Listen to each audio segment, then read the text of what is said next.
Hello students, welcome to science institute. तो भाई हम आज बात करेंगे ऑर्गेनिक। हमने एक बुक को खत्म कर लिया, फिजिकल केमिस्ट्री की 5 यूनिट हमने पढ़ दी है। अब हम बात करेंगे ऑर्गेनिक केमिस्ट्री पर और सबसे पहले पढ़ेंगे इसकी हम यूनिट नंबर 1। क्या नाम है भाई यूनिट का? NMR spectroscopy. फुल फॉर्म आप लोगों के सामने लिखी हुई है, न्यूक्लियर मैग्नेटिक रेजोनेंस स्पेक्ट्रोस्कोपी, नाभिकीय चुंबकीय अनुनाद स्पेक्ट्रोस्कोपी। तो इतने लंबे नाम से तो बढ़िया है कि हम शॉर्ट नाम एनएमआर बोल के निकल ले, क्योंकि इतने नाम को बोलने में काफी मेहनत लगती है। तो भाई क्या होती है एनएमआर स्पेक्ट्रोस्कोपी? सबसे पहले तो आप लोगों को पता होना चाहिए कि यह कौन से रीजन के अंदर ऑब्जर्व होती है। तो जो एनएमआर स्पेक्ट्रोस्कोपी होती है वह हमें ऑब्जर्व होगी रेडियो वेव रीजन के अंदर, मतलब रेडियो तरंगों की उपस्थिति में हमें एनएमआर स्पेक्ट्रम प्राप्त होगा। अब रेडियो तरंगे कहां आती है? सबसे लास्ट में। ईएम वेव मैंने पढ़ाई थी आप लोगों को स्पेक्ट्रोस्कोपी में। उस ईएम वेव के अंदर सबसे लास्ट में जो वेव्स होती है उन्हीं को कहा जाता है रेडियो वेव। उनकी उपस्थिति में मिलती है हमें एनएमआर स्पेक्ट्रोस्कोपी। यहाँ पर जो हमें स्पेक्ट्रम मिलता है वह मिलता है किसी भी नाभिक का। अब देखो केमिस्ट्री में बहुत सारे एलिमेंट होते हैं, हर एलिमेंट का अलग नाभिक होगा और उन नाभिकों की अलग अलग स्पेक्ट्रोस्कोपी होती है। मतलब जब भी किसी नाभिक की आप स्पेक्ट्रोस्कोपी लोगे उसे क्या कहोगे? एनएमआर स्पेक्ट्रोस्कोपी कहोगे। अब इसका नाम एनएमआर स्पेक्ट्रोस्कोपी क्यों पड़ा?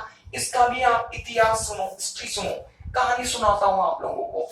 देखो भाई क्या होता है, फिजिक्स कहती है कि जब भी कोई चार्ज पार्टिकल मूव करता है तो वह अपने साथ मैग्नेटिक फील्ड को जनरेट करता है। कोई भी चार्ज पार्टिकल मूव करेगा, आवेशित कण गति करेगा तो वह चुंबकीय शक्ति उत्पन्न करता है, मैग्नेटिक फील्ड को जनरेट करता है।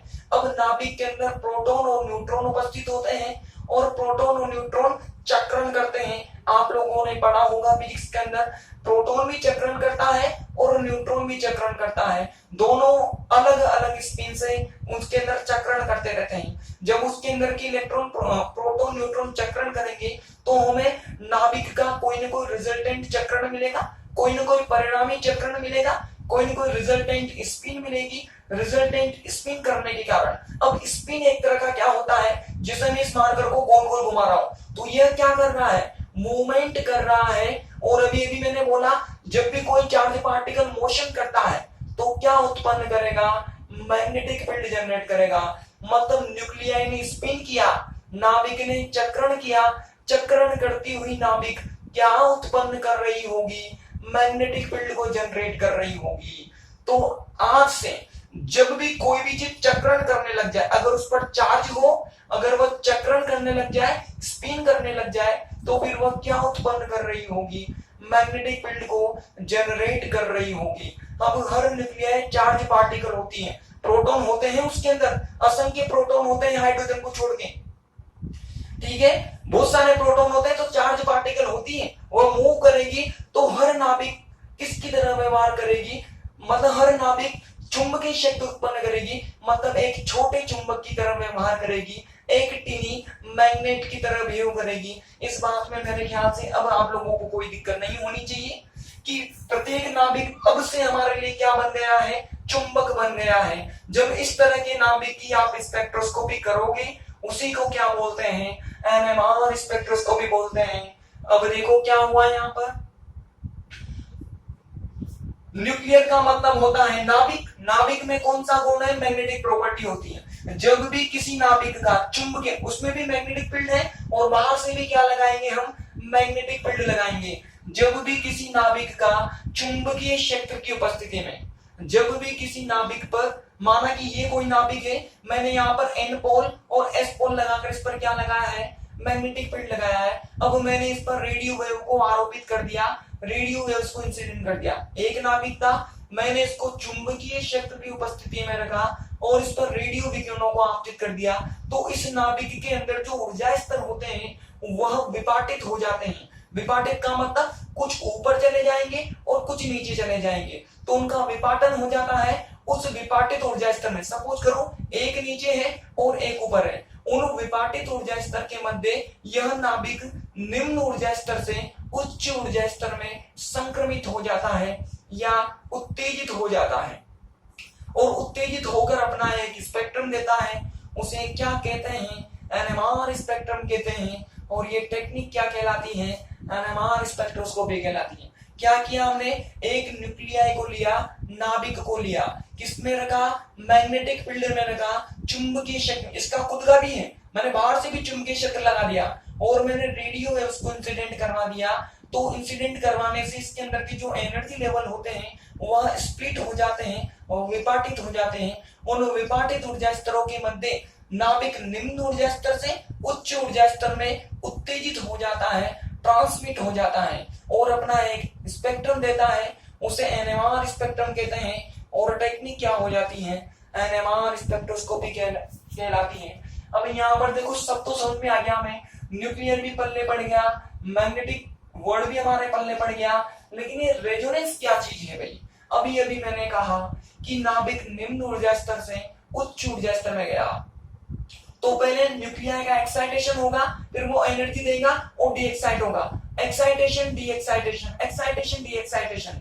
इसी प्रोसेस को क्या बोलते हैं, रेजोनेंस बोलते हैं, या इसको इंग्लिश में एक और वर्ड से बोलते हैं और वो होती है फ्लिपिंग। हिंदी में क्या हो जाएगा, जब नाभिक निम्न से मतलब नीचे से ऊपर गया, एनर्जी देगा और वापस नीचे आएगा, ऊपर से नीचे, नीचे से ऊपर, इस तरह का जब प्रोसेस बारी बारी से चलता रहे, इसको क्या बोलते हैं, रेजोनेंस बोलते हैं। यहाँ पर क्या बोलते हैं, रेजोनेंस बोलते हैं, अनुनाद बोलते हैं, या फिर इसको इंग्लिश में क्या बोलते हैं, फ्लिपिंग बोलते हैं। हिंदी में भी फ्लिपिंग ही बोलते हैं, फ्लिपिंग ही लिखते हैं, तो या तो अनुनाद बोलते हैं या फ्लिपिंग बोलते हैं। तो हमने नाभिक पर चुंबकीय शक्ति लगाया तो वह फ्लिपिंग करने लग गया, अनुनाद करने लग गया और अपना एक स्पेक्ट्रम दिया, उसको क्या बोला, एनएमआर स्पेक्ट्रम। और टेक्निक क्या हो जाएगी, एनएमआर स्पेक्ट्रोस्कोपी हो जाएगी। अभी अभी मैंने बताया कि इसमें हमें नाभिक का स्पेक्ट्रम मिलता है, मतलब एनएमआर स्पेक्ट्रोस्कोपी किसकी प्रॉपर्टी है, नाभिक की प्रॉपर्टी है, यह एक न्यूक्लियाई प्रॉपर्टी है। उसके बाद केमिस्ट्री में बहुत सारे एलिमेंट होते हैं, बहुत सारे एलिमेंट में बहुत सारे नाभिक होंगे, हर नाभिक अलग अलग तरह का होगा, डिफरेंट डिफरेंट टाइप के हमें न्यूक्लियाई मिलेंगे, तो हर नाभिक की एनएमआर स्पेक्ट्रोस्कोपी अलग अलग होती है। हाइड्रोजन की अलग होती है, कार्बन की अलग होती है, नाइट्रोजन की अलग होती है, हर नाभिक की एनएमआर स्पेक्ट्रोस्कोपी अलग होती है। हमारे सिलेबस में केवल किसकी एनएमआर स्पेक्ट्रोस्कोपी है भाई, हाइड्रोजन की। लिखते कैसे हैं इसको, OH से। यहाँ तो इसका क्या आती है, यहाँ तो जेड आता है और ऊपर की तरफ क्या आता है, ए आता है। ए क्या होती है, मास नंबर, द्रव्यमान संख्या, और नीचे की तरफ क्या होता है, जेड होता है, जेड परमाणु संख्या या परमाणु क्रमांक।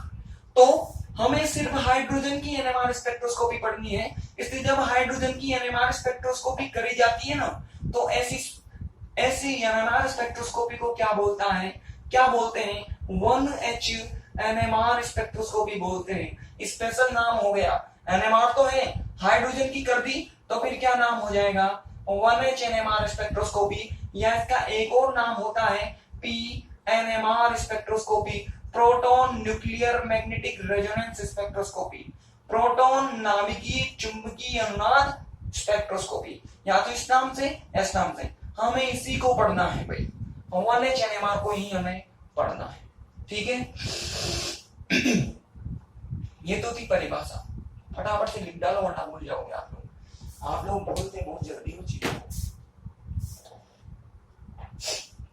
लिखो, ये डाल लेना बायोडाटा इसका, और डाल डूल के कहीं साइड में लिख लो, या फिर लिखो एनएमआर स्पेक्ट्रोस्कोपी रेडियो तरंगी की उपस्थिति में प्राप्त होती है। एनएमआर स्पेक्ट्रोस्कोपी रेडियो तरंगों की उपस्थिति में प्राप्त होती है। NMR spectroscopy is obtained in presence of radio wave, in presence of radio wave, ठीक है। अब लिखो परिभाषा, डेफिनेशन लिखो, जब किसी नाभिक को चुंबकीय क्षेत्र की, जब किसी नाभिक पर चुंबकीय क्षेत्र की उपस्थिति में रेडियो तरंगे आपतित की जाती है, रेडियो तरंगे आपतित की जाती है, तो नाभिक के ऊर्जा स्तर विपाटित हो जाते हैं। नाभिक के ऊर्जा स्तर विपाटित हो जाते हैं तथा इन विपाटित ऊर्जा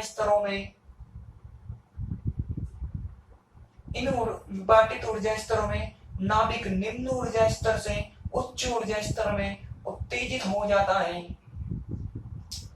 निम्न ऊर्जा स्तर से उच्च ऊर्जा स्तर में उत्तेजित हो जाता है। यह प्रक्रिया अनुनाद अथवा फ्लिपिंग कहलाती है। यह प्रक्रिया अनुनाद अथवा फ्लिपिंग इंग्लिश में भी फ्लिपिंग होता है भाई, ऐसे सॉरी हिंदी में भी फ्लिपिंग यह प्रक्रिया अनुनाद अथवा फ्लिपिंग कहलाती है।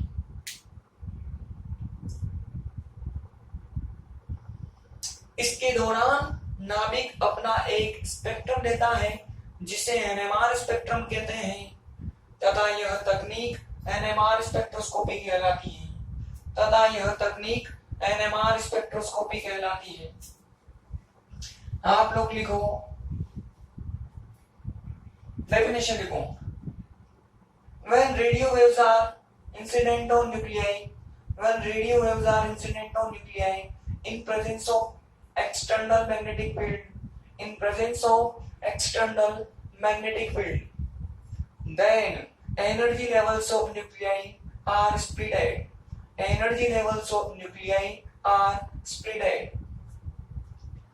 And nuclei excite from lower to higher level. This process is called resonance or flipping.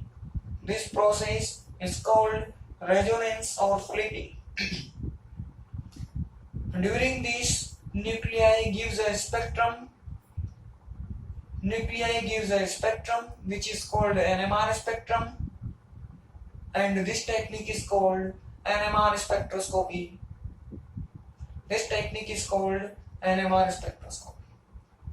NMR spectroscopy is nuclei property या न्यूक्लियर प्रॉपर्टी। ठीक है, एनएमआर स्पेक्ट्रोस्कोपी एक नाभिकीय गुण है। अब अगली लाइन से लिखो, जो हमारे सिलेबस में है उसकी भी जानकारी दे देते हैं। देखो, जब हाइड्रोजन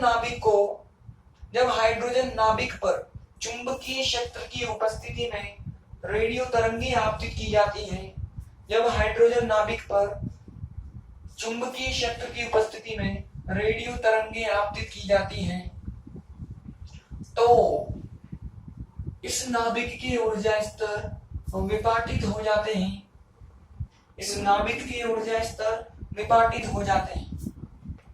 तथा इन विपाटित ऊर्जा स्तरों में हाइड्रोजन नाभिक फ्लिपिंग करने लगता है तथा अपना एक स्पेक्ट्रम देता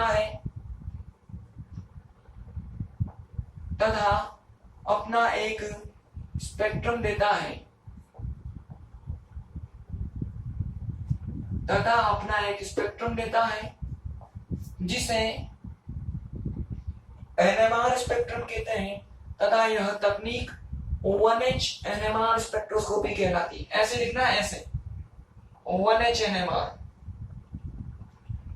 या पीएनएमआर। इस एन को बीच में से मत खा जाना, मतलब पीएमआर मत लिख देना। पीएमआर अलग स्पेक्ट्रोस्कोपी होती है, इसे ध्यान रखें। सीधा पीएमआर मत कर देना, एन को रखना भाई। अगर इसको खा गए तो पीएमआर बन जाएगा, और पीएमआर एक अलग स्पेक्ट्रोस्कोपी होती है।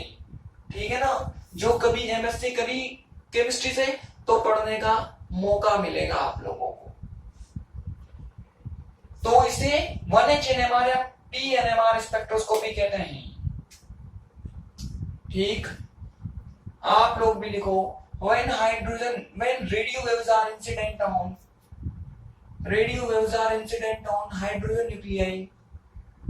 hydrogen nuclei in presence of external magnetic field, in presence of external magnetic field, then its energy levels are splitted,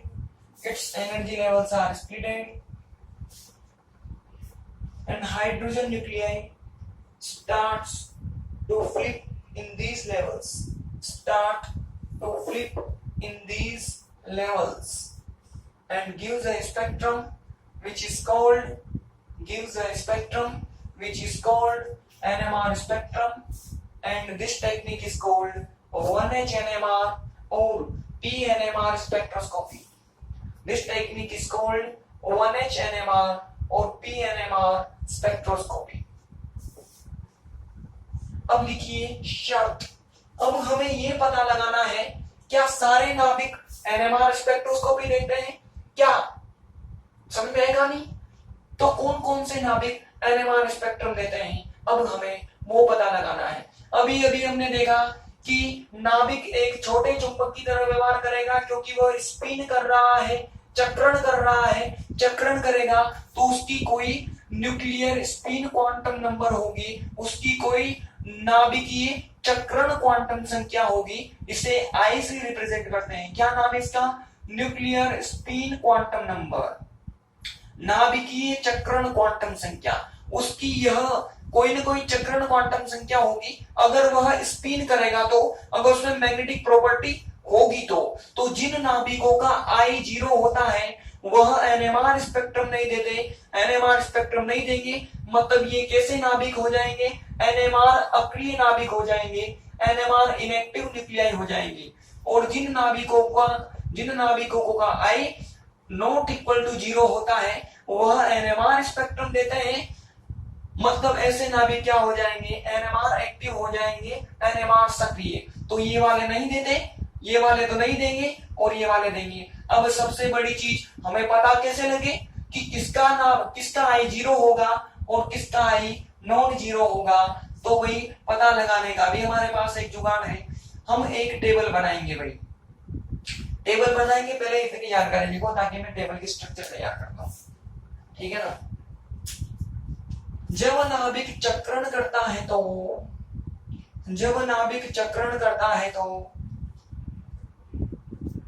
यह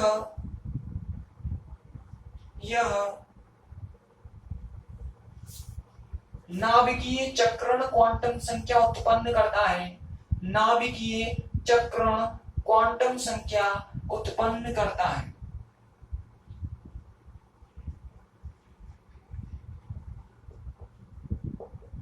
इसे आई से प्रदर्शित करते हैं,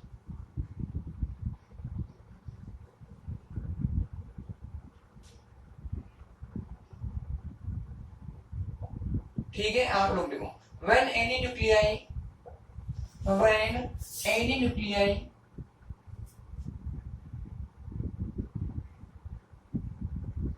spin, then it generate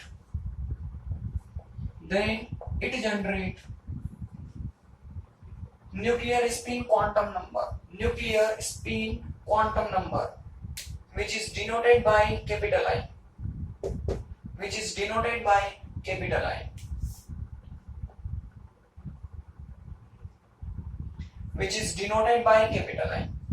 ठीक है भाई।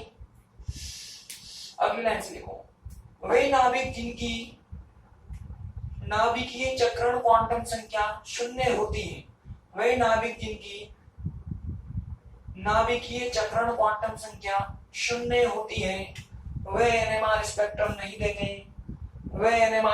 नहीं देते, ऐसे नाभिक एनएमआर अक्रिय नाभिक कहलाते हैं, ऐसे नाभिक एनएमआर अक्रिय नाभिक कहलाते हैं, ठीक। The nuclei having 0 value of nuclear magnetic quantum number, they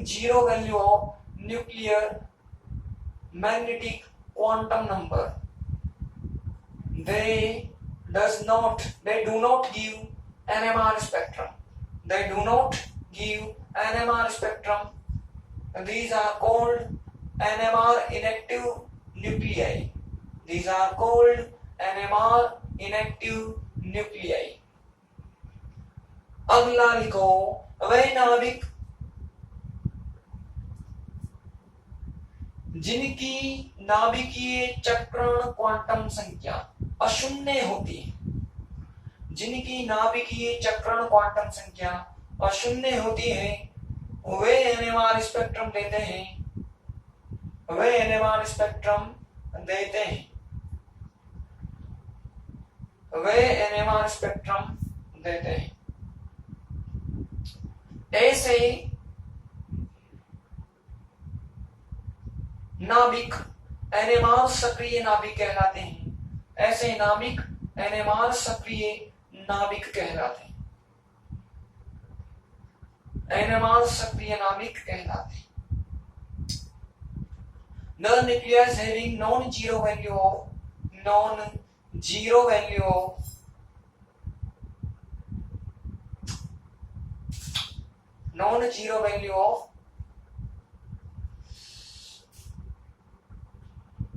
nuclear magnetic quantum number, nuclear magnetic quantum number, nuclear magnetic quantum number gives NMR spectrum, gives NMR spectrum. These are called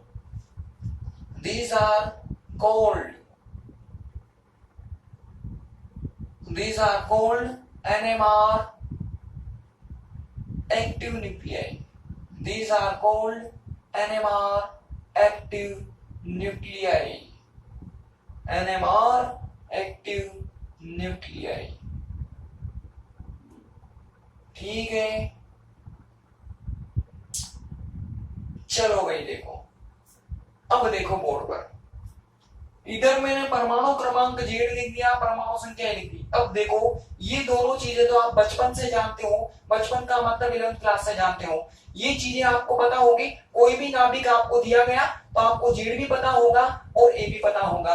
अगर Z हो जाए odd, अगर यह odd हो, odd का मतलब क्या हो जाए, विषम हो जाए, विषम। अगर यह ओड हो, यह भी ओड हो, दोनों ओड हो, तो ऐसे नाभिकों का जो आई होता है वह नॉन जीरो होता है और कितना होता है, ऑलवेज हाफ इंटीग्रल होगा, मतलब अर्ध पूर्णांकी होगा। या तो वैल्यू 1/2 होगी या 3/2 मिलेगा, 5/2 मिलेगा, यही ऑर्डर आगे चलता रहेगा। एग्जाम्पल की बात करें तो सबसे अच्छा एग्जाम्पल 1H1 बोलो, हो गया कि नहीं हो गया?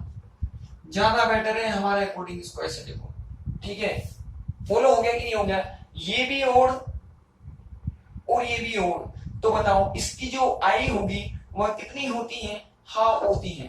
हाइड्रोजन की आई की वैल्यू कितनी होती है, हाफ होती है, हाफ। आगे बढ़ो, अगर यह इवन हो, इसको मैंने इवन कर दिया और इसको मैंने अभी भी क्या रखा है भाई, और ही रखा है, यह सम हो गया और ये भी सम हो गया। इस कंडीशन में भी आई क्या होती है, नॉन जीरो होती है और इसकी वैल्यू वापस या तो 1/2, 3/2, 5/2, यही ऑर्डर आगे चलता रहेगा। आई बात समझ में। इसका जो एग्जांपल होता है वह होता है 6C13। बोलो इवन ओड, बोलो हो गया कि नहीं हो गया? इसकी जो आई होती है वह भी कितनी होती है भाई, 1/2 होती है। आई बात समझ में। आगे चलो, अब मैंने क्या कर दिया, इसको मैंने ओड कर दिया और इसको मैंने क्या कर दिया, इवन कर दिया। भाई हम ओड और इवन के केस बना बना कर देख रहे हैं, तो अगला केस ये ओड हो ये इवन हो, ये बन सकता है। इस कंडीशन में भी आई नॉन जीरो होती है और इसकी वैल्यू इंटीग्रल में होती है, मतलब पूर्णांकी होगी, पूर्णांकी या तो 1 होगा, 2 होगा, 3 होगा, 4 होगा और यही क्रम आगे भी चलता रहता है। इसका एग्जाम्पल कौन है भाई, 1D2 ड्यूटेरियम, हाइड्रोजन का समस्थान है, आइसोटोप हाइड्रोजन, तो ये ओड है और ये क्या हो गया, इवन हो गया। इसकी जो आई की वैल्यू होती है वह कितनी होती है, 1 होती है 1। आगे चलो लास्ट केस। अब तो एक ही बचा, ओड कर दिया, उल्टा कर दिया, इसको ओड कर दिया। अब तो एक ही केस बचा है कि यह भी इवन हो और ये भी इवन हो। अगर दोनों ही हो गए इवन, इस कंडीशन में आई होती है ऑलवेज कितनी, 0 होती है। 0 होगी तो क्या अब एनएमआर स्पेक्ट्रम मिल सकता है क्या, कभी भी नहीं। तो ये तीनों के तीनों तो होंगे एनएमआर एक्टिव, एनएमआर सक्रिय, और ये नीचे वाली कंडीशन क्या बन जाएगी, एनएमआर इनएक्टिव, एनएमआर अक्रिय बन जाएगा। तो अब बताओ, पता लगा सकते हो। अब मैंने बोला बताओ C6C12 क्या एनएमआर स्पेक्ट्रम देगा क्या, हमने देखा E1, अरे भैया ये तो नहीं देगा। इसकी आई कितनी है, क्योंकि नॉन जीरो है। बोलो बात समझ में आएंगे। मैंने अगला बोल दिया क्या भाई 8 और 16 एनएमआर स्पेक्ट्रम देता है क्या, फिर से हमने देखा E1 नहीं भैया ये भी नहीं देगा, क्योंकि इसकी भी आई क्या है, 0 है। अब मैंने बोला क्या 7N14 एनएमआर स्पेक्ट्रम देता है क्या, फरमाओ। ओड है, इवन है, दोनों इवन नहीं होनी चाहिए। अगर दोनों, इनमें क्या हो रहा है भूल जाओ, हमें तो किससे मतलब है, ये इवन दोनों इवन हो गए तो ही एनएमआर स्पेक्ट्रम नहीं मिलेगा, बाकी हर कंडीशन में एनएमआर स्पेक्ट्रम मिलेगा। बोलो एक ओड हो गया दोनों में से, मतलब इसकी आई क्या होगी, नॉन इक्वल टू 0 होगी। तो बोलो इसका एनएमआर स्पेक्ट्रम मिलेगा कि नहीं मिलेगा, मिलेगा। तो आपको पता लगा कि नहीं लगा, ये नाभिक आपको गिवन होगा, जी भी पता होगा, ए भी पता होगा, तो देखकर पता लगा लोगे आप। आपको बस एक ही कंडीशन ध्यान रखनी कि दोनों हो गए इवन, तो फिर आई हो जाएगी 0 और फिर एनएमआर स्पेक्ट्रम नहीं मिलेगा। आई बात समझ में, मेरे ख्याल से पल्ले पड़ गया होगा। ठीक, टेबल बना, अरे जल्दी टेबल बनाओ भाई। ये कचरा नहीं लिखना है, कचरा नहीं लिखना है, केवल टेबल बनानी है।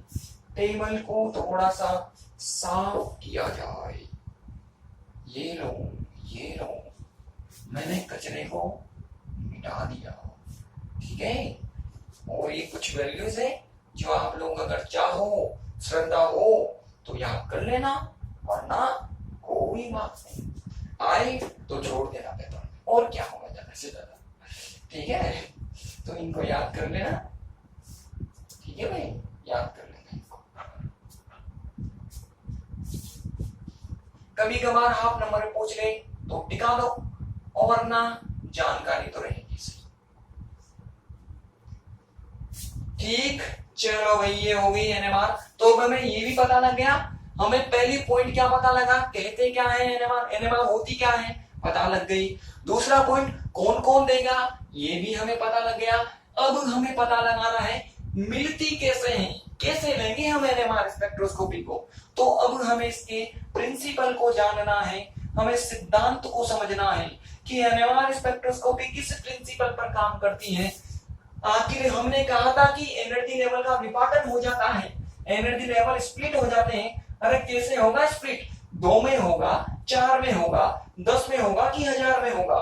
तो अब हमें ये सब पता लगाना है, और उत्तेजन कैसे होता है, हमें उनकी एनर्जी याद करनी है। तो कैसे करेंगे, ये सारा का सारा जो मामला है ये किसकी कहानी है भाई, सिद्धांत की कहानी है। अब हमें किस पर गौर फरमाना है भाई, प्रिंसिपल पर गौर फरमाना है।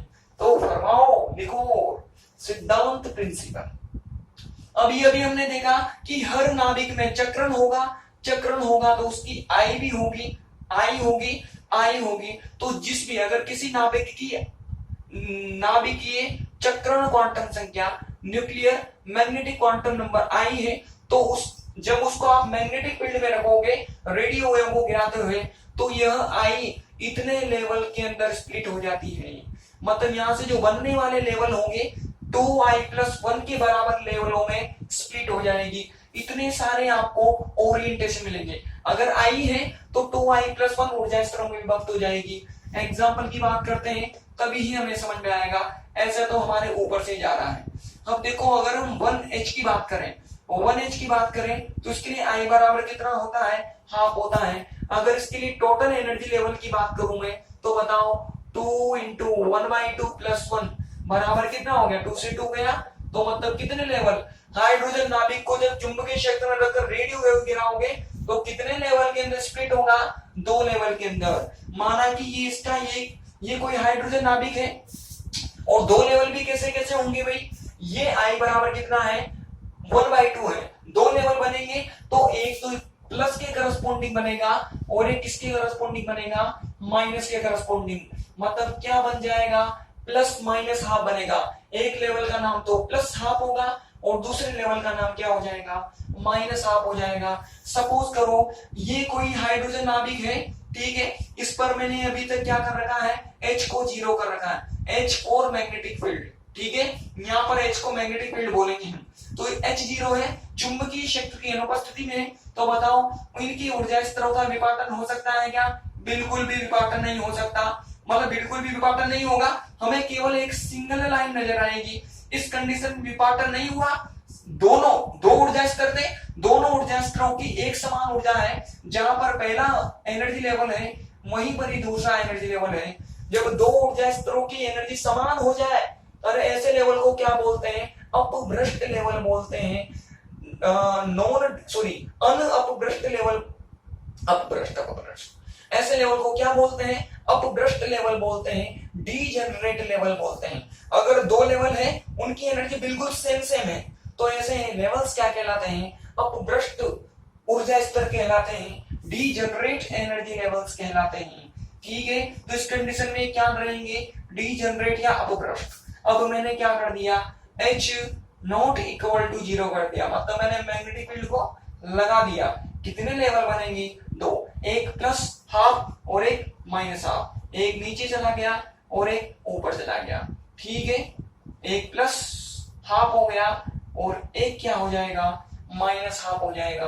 माना कि यह नाभिक यहाँ पर कुछ इस प्रकार से है, तो एक तो यहाँ होगा, जब ये उत्तेजित होगा तो पलट जाएगा, मतलब प्लस हाफ में इसका इस प्रकार का ओरिएंटेशन। जब भी आप प्लस हाफ में देखोगे तो इसका इस तरह का ओरिएंटेशन होगा। अब देखो यहाँ पर मैंने मैग्नेटिक फील्ड को ऐसे लगा रखा है, इसकी भी डायरेक्शन ऐसी है और यहाँ पर जो मैग्नेटिक फील्ड बना इसका उसकी भी डायरेक्शन सेम है। जब दोनों एक ही दिशा में, जब दो चुंबकीय क्षेत्र एक दिशा में हो तो दोनों एक दूसरे को आकर्षित करते हैं, अट्रैक्ट करते हैं। तो यह बाह्य चुंबकीय क्षेत्र एक्सटर्नल मैग्नेटिक फील्ड इस मैग्नेटिक फील्ड को अपनी तरफ अट्रैक्ट करता है, आकर्षित करता है। आकर्षण के कारण इस लेवल की जो एनर्जी होती है, अब आकर्षण लगेगा तो एनर्जी अप होगी कि डाउन होगी, डाउन हो जाती है, नीचे हो जाती है। अब देखो अपोजिट है, रिपल्सन लगेगा तो यह इसको प्रतिकर्षित करता है और प्रतिकर्षण जब भी लगता है एनर्जी इंक्रीज हो जाती है, बढ़ जाती है। इस वजह से इस लेवल की जो एनर्जी होती है वह बढ़ जाती है। तो ऊपर वाला माइनस हाफ, नीचे वाला क्या हो जाता है, प्लस हाफ हो जाएगा। प्लस हाफ में ऐसा ही ओरिएंटेशन होगा ऑलवेज, माइनस हाफ में ऐसा ही ओरिएंटेशन होगा, तब ही ऐसा पॉसिबल है। इस लेवल को अल्फा लेवल बोला जाता है और इस लेवल को बोला जाता है बीटा लेवल बोला जाता है। आई बात समझ में। तो अल्फा में तो क्या लगा, अट्रैक्शन, और बीटा में क्या लग रहा है, रिपल्सन लग रहा है। ये तो है डीजेनरेट और ये क्या हो गए, नॉन डीजेनरेट, अलग एनर्जी होगी। ये तो है अपभ्रष्ट और ये हो जाएंगे अनअपभ्रष्ट। ठीक है, इस प्रिंसिपल पर काम करती है। जैसे रेडियो वेव गिराओगे, यहाँ पर जो न्यूक्लियाई होगा वो उत्तेजित होकर कैसा हो जाएगा, ऐसा हो जाएगा। लिखो, यदि किसी नाभिक की नाभिकीय चक्रण क्वांटम संख्या, यदि किसी नाभिक की नाभिकीय चक्रण क्वांटम संख्या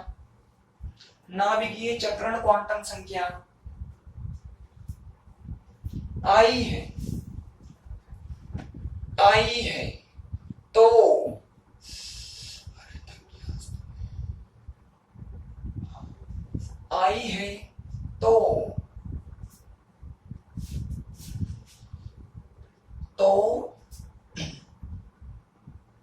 यह 2i+1 ऊर्जा स्तरों में, 2i+1 ऊर्जा स्तरों में विभाजित हो जाता है, यह 2i+1 ऊर्जा स्तरों में विपाटित हो जाता है, विपाटित हो जाता है। एग्जाम्पल करके लिख लो, आप लोग लिखो। If I is nuclear spin quantum number, nuclear spin quantum number,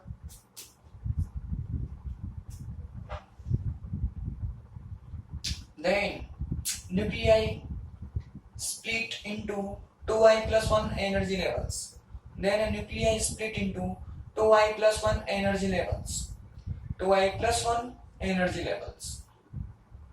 example लिख लो, आप लोग लिखो। अतः हाइड्रोजन दो ऊर्जा स्तरों में, हाइड्रोजन दो ऊर्जा स्तरों में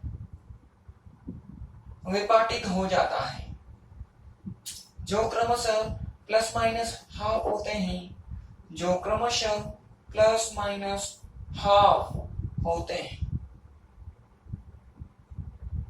ठीक है,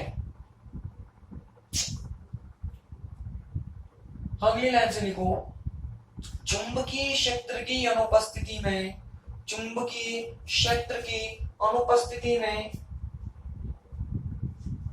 नाभिक के ऊर्जा स्तरों की ऊर्जा समान होती है, नाभिक के ऊर्जा स्तरों की ऊर्जा समान होती है, अतः इनका विपाटन नहीं होता, इनका विपाटन नहीं होता। इस स्थिति में ये ऊर्जा स्तर अपभ्रष्ट ऊर्जा स्तर कहलाते हैं। इस स्थिति में ये ऊर्जा स्तर अपभ्रष्ट ऊर्जा स्तर कहलाते हैं।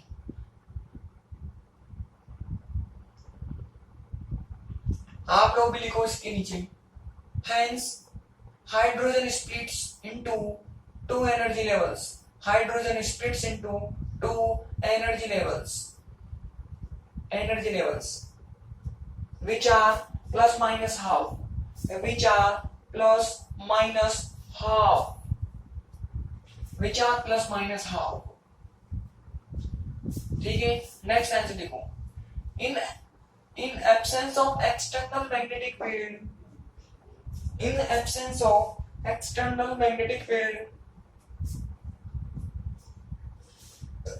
energy levels of hydrogen does not, hydrogen की बात करो या किसी भी न्यूक्लियाई की बात करो, हम यहाँ पर हाइड्रोजन की बात कर रहे हैं, इस वजह से मैं रेफरेंस में हाइड्रोजन को लेकर लिखवा रहा हूं। ठीक है ना, हर न्यूक्लियाई के लिए ऐसा ही होता है। Hydrogen, energy levels of hydrogen nuclei does not split, so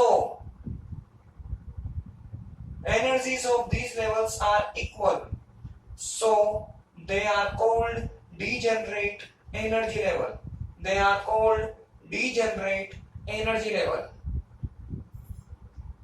अगली लाइन से लिखो। बाह्य चुंबकीय क्षेत्र की उपस्थिति में, बाह्य चुंबकीय क्षेत्र की उपस्थिति में नाभिक के ऊर्जा स्तरों का विपाटन हो जाता है, नाभिक के ऊर्जा स्तरों का विपाटन हो जाता है, विपाटन हो जाता है।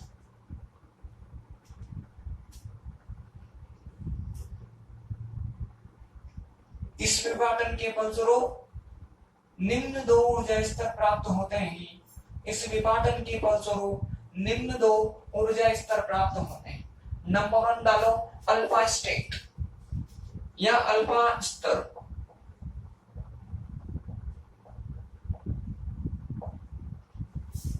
आप लोग लिखो। In presence of external magnetic field, in presence of external magnetic field, energy levels of nuclei splitted, energy levels of nuclei splitted,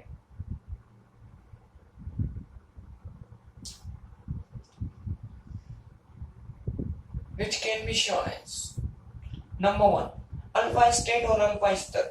लिखो,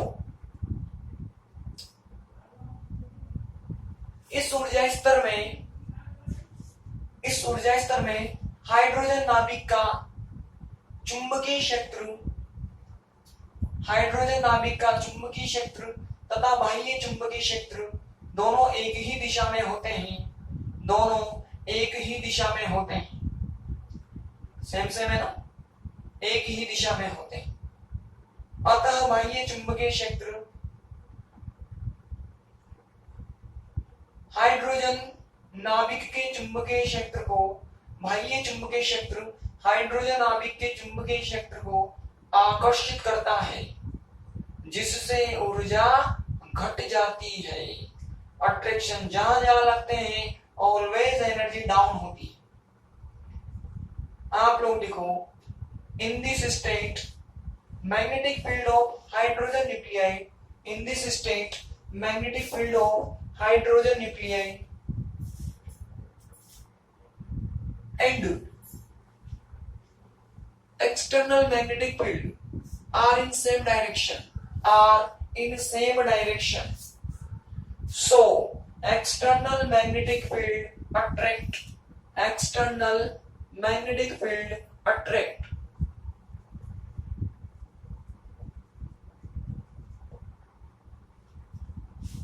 magnetic field of hydrogen nuclei, magnetic field of hydrogen nuclei,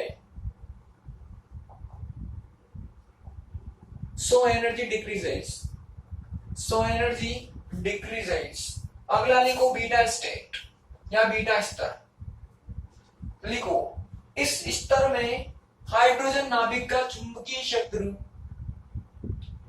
hydrogen नाभिक का चुंबकीय क्षेत्र बाह्य चुंबकीय क्षेत्र के विपरीत दिशा में होता है, बाह्य चुंबकीय क्षेत्र के विपरीत दिशा में होता है,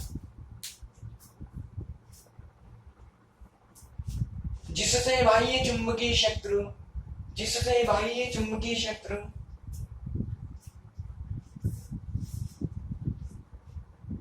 हाइड्रोजन नाभिक के चुंबकीय क्षेत्र को प्रतिकर्षित करता है, हाइड्रोजन नाभिक के चुंबकीय क्षेत्र को प्रतिकर्षित करता है।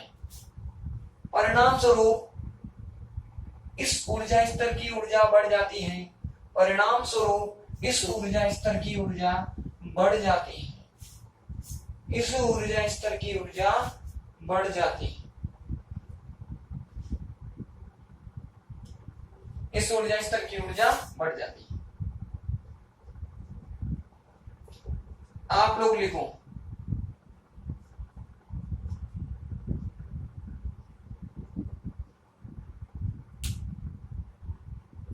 in this state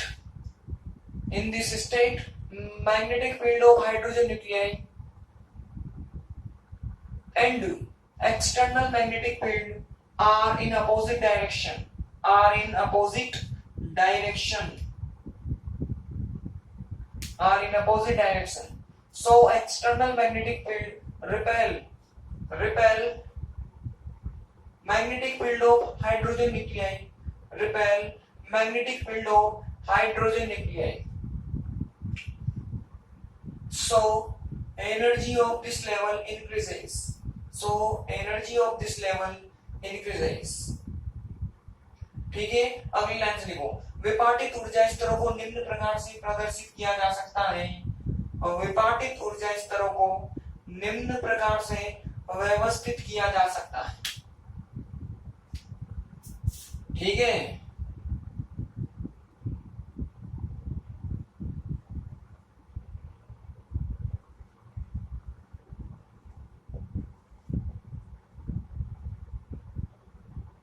बना लो, splitted levels can be shown as,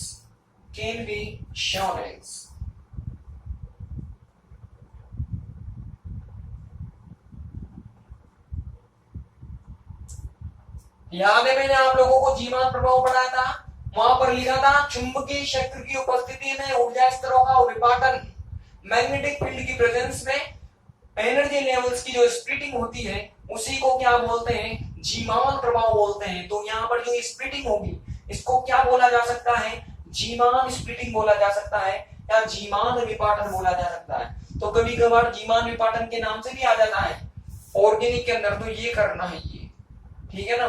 physical में आया तो उधर क्वांटम वाला और ऑर्गेनिक में आया तो इधर फिजिकल, सॉरी ऑर्गेनिक वाला कर लो, फटाफट से डायग्राम बनाओ। और अगला टॉपिक लिखो एक्सपेरिमेंटल अरेंजमेंट, एक्सपेरिमेंटल टल टल अरेंजमेंट। अब हमने ये भी जान लिया कि किस सिद्धांत पर एनएमआर स्पेक्ट्रोस्कोपी काम करेगी। अब हमें ये पता लगाना है अगर हमें किसी भी नाभिक का एनएमआर स्पेक्ट्रम लेना है तो कौन से उपकरण से लेंगे, मतलब कौन से एपरेटस से या किस उपकरण से हमें एनएमआर स्पेक्ट्रम को लेना होगा। तो अब उस उपकरण पर गौर फरमाते हैं। अभी तक देखो सारा का सारा बेसिक चल रहा है और यहाँ की जो एनएमआर स्पेक्ट्रोस्कोपी है ना ये पूरी ही बेसिक है और इसमें सारी चीजें कनेक्टेड है, कनेक्टेड। ठीक है भाई। तो इसकी जो प्रैक्टिकल व्यवस्था होती है यह कुछ इस प्रकार की होती है। इसमें कौन सी वेव चाहिए हमें, आरएफ वेव। तो यहाँ पर क्या हो जाएगा, आरएफ वेव का सोर्स हो जाएगा। यह क्या हो गया है भाई, आरएफ वेव का सोर्स हो गया। सोर्स मींस क्या होता है, स्रोत। ये मैंने लगा दिया कोई भी मैग्नेटिक फील्ड, ये हो गया एन पोल और इधर की तरफ क्या हो गया है भाई, एस पोल हो गया है। यहां पर मैंने क्या फिट कर दी, सैंपल ट्यूब फिट कर दी। ठीक है भाई, यहां पर मैंने एक सैंपल ट्यूब फिट कर दी।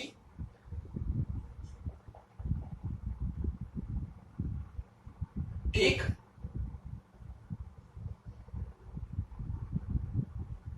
इस तरह से मैंने सैंपल ट्यूब फिट कर दी। इधर की तरफ क्या होता है, आर एफ रिसीवर होता है। क्या होता है इधर की तरफ, आर एफ रिसीवर, रिसीवर मतलब जो आर एफ वेव आने वाली आर एफ वेव को पकड़ेगा और यह पकड़कर किसको ट्रांसफर कर देता है भाई, रिकॉर्डर को ट्रांसफर कर देता है। तो यहाँ की तरफ क्या होगा, रिकॉर्डर होगा। रिकॉर्डर का तो एक ही काम होता है, क्या देना भाई, रिकॉर्डर का क्या काम होता है, एनएमआर स्पेक्ट्रम देना। ठीक है, तो यहां पर हमें क्या मिलेगा, स्पेक्ट्रम मिलेगा। तो यहां से वेव निकलेगी, निकलकर यहां पर जाएगी, यहां से वापस यहां पर हमारा वो जो भी पदार्थ होगा वो हमने भर रखा होगा और यहां से जब वो निकलेगी तो किस पर ट्रांसफर हो जाएगी भाई, आरएफ रिसीवर पर ट्रांसफर हो जाएगी। और रिसीवर उनको कहां पर ट्रांसफर करेगा, रिकॉर्डर पर ट्रांसफर करेगा और रिकॉर्डर पर हमें एक ग्राफ मिलेगा। उसी ग्राफ को क्या बोलते हैं, एनएमआर स्पेक्ट्रम बोलते हैं। तो हमें इस तरह से किसी भी न्यूक्लियाई का क्या मिल जाएगा, एनएमआर स्पेक्ट्रम मिल जाएगा भाई। ठीक है, अगर हमें इस आरएफ वेव की आवृत्ति ज्ञात करनी है, आवृत्ति ज्ञात करनी है, फ्रीक्वेंसी कैलकुलेट करनी है, तो उस फ्रीक्वेंसी को कुछ इस फॉर्मूले की सहायता से कैलकुलेट किया जा सकता है। न्यू तो पता ही आपको, एच नोट क्या होता है, मैग्नेटिक फील्ड होता है। एच नोट क्या होगा, मैग्नेटिक फील्ड। और ये जो गामा है, यह गामा होता है मैग्नेटोगायरिक कांस्टेंट, मैग्नेटोगायरिक नियतांक। ठीक है ना भाई, इसको मैग्नेटोगायरिक कांस्टेंट बोलते हैं। इंग्लिश में लिख लेना आप लोग, क्या हिंदी में लिखोगे आप, हिंदी में भी यही बोलते हैं इसको, मैग्नेटोगायरिक, चुंबकीय गायरिक नियतांक ऐसे कुछ बोल सकते हो। ठीक है ना, तो इंग्लिश ही ज्यादा बेटर है मेरे ख्याल से, तो इसे इंग्लिश में लिख लेना, मैग्नेटोगायरिक कांस्टेंट में लिख दूंगा सब कुछ, अभी आप लोग टेंशन ना लें। अगर हम एनर्जी कैलकुलेट करना चाहते हैं तो फिर एनर्जी को हम कुछ इस प्रकार से कैलकुलेट कर सकते हैं। अगर फ्रीक्वेंसी इतनी है तो एनर्जी क्या होती है, एच न्यू, एफ से मल्टीप्लाई कर दो, H gamma H zero upon क्या हो जाएगा, 2 पाई हो जाएगा। तो इस तरह से फ्रीक्वेंसी और एनर्जी को आप कैलकुलेट कर सकते हो। लिखो, एनएमआर स्पेक्ट्रोस्कोपी की प्रायोगिक व्यवस्था निम्न प्रकार है।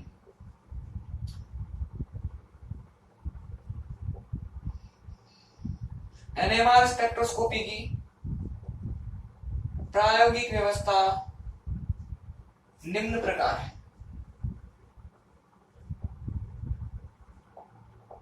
निम्न प्रकार है, ठीक है। Practical arrangement of NMR spectroscopy can be given as, बना लो डायग्राम और ये फ्रीक्वेंसी का और एनर्जी का फॉर्मूला लिख लेना। एच नोट क्या है, मैग्नेटिक फील्ड, चुंबकीय क्षेत्र, और गामा क्या है, मैग्नेटोगायरिक कांस्टेंट, मैग्नेटोगायरिक कांस्टेंट। ठीक है ना, ये लिख लेना आप लोग। इस तरह से फ्रीक्वेंसी को और ओरी को कैलकुलेट कर सकते हो। ये होगी हमारी प्रायोगिक व्यवस्था। इस तरह से हम किसी भी न्यूक्लियाई को यहाँ पर फिट करके उसका NMR स्पेक्ट्रम प्राप्त कर सकते हैं। आई बात समझ में?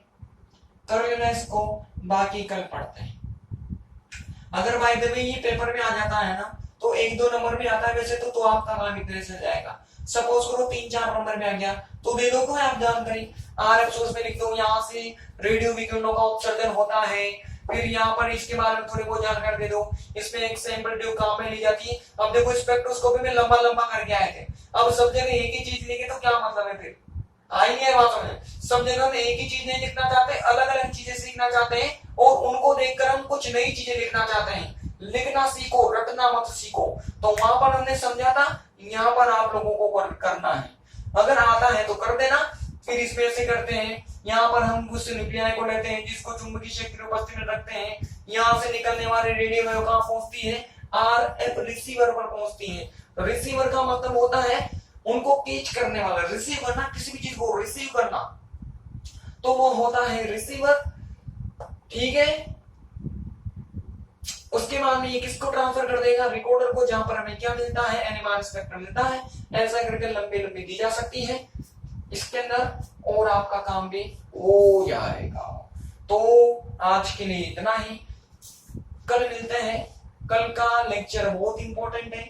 कल हमें पता लगेगा कि स्पेक्ट्रम मिलता तो है लेकिन कौन कौन देता है स्पेक्ट्रम, कौन कौन से हाइड्रोजन स्पेक्ट्रम देंगे, क्या एक ही तरह का देंगे या अलग अलग तरह का देंगे, तो यह जानकारी हमें कल पता लगेगी। यूं कहूं मैं कि ये जो यूनिट है ना, ये बहुत बेसिक यूनिट है आप लोगों के दिमाग में, बहुत बेसिक है, बहुत बेसिक।